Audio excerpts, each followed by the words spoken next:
Bienvenue dans notre série Astuces de code Python pour la mise en production en data science. Restez jusqu'au bout de cette vidéo, je vous présente le concept. Allez, c'est parti, génial.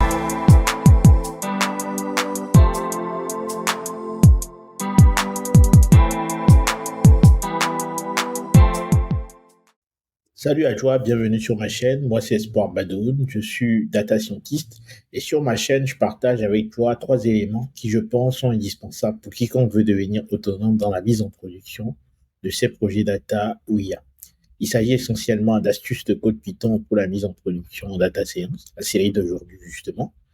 Il s'agit également de mindset et enfin de stratégie côté data science. Donc si les thématiques autour de la mise en production de projets data et IA t'intéressent, je t'invite donc à faire 2 choses. Premièrement, active la cloche de notification afin d'être notifié de tous nos nouveaux contenus édifiants qui apparaîtront sur la chaîne chaque semaine. Et deuxièmement, abonne-toi justement pour faire partie de cette aventure collective. Profite de l'occasion aussi pour t'offrir un cadeau. Donc, rendez-vous dans la barre de description. Tu trouveras un petit livret qui se lit très rapidement, qui te permettront justement de bâtir ton mindset sur les thématiques de mise en production.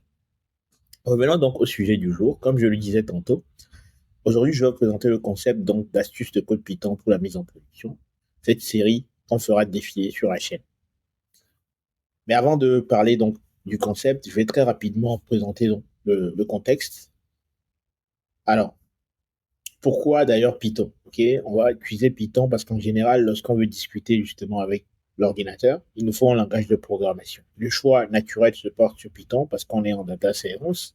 Et en data science, le langage le plus populaire, ça reste Python, ok, qui est largement utilisé dans les grandes entreprises pour pouvoir mettre en production leurs projets data et IA.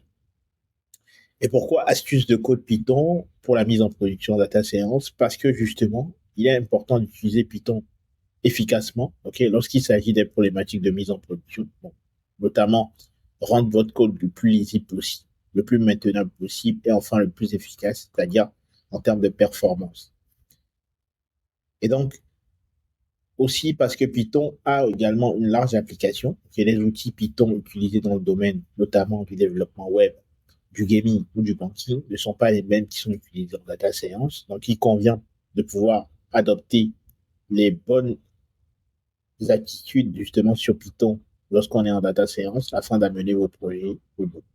Et donc, le but de cette série, c'est de vous fournir les différents moyens efficaces pour utiliser Python de la bonne des manières afin d'amener vos projets en production. Donc, on verra ici progressivement les méthodes et les bibliothèques efficaces pour travailler avec les structures de données. Okay, les structures de données les plus connues comme les entiers, les listes, les floats, euh, bref, tout ce qui est chaîne de caractères, les listes, les itérateurs, les dictionnaires. Et on verra également comment travailler sur des fonctions et des classes qui sont très importantes dans les problématiques de mise en production.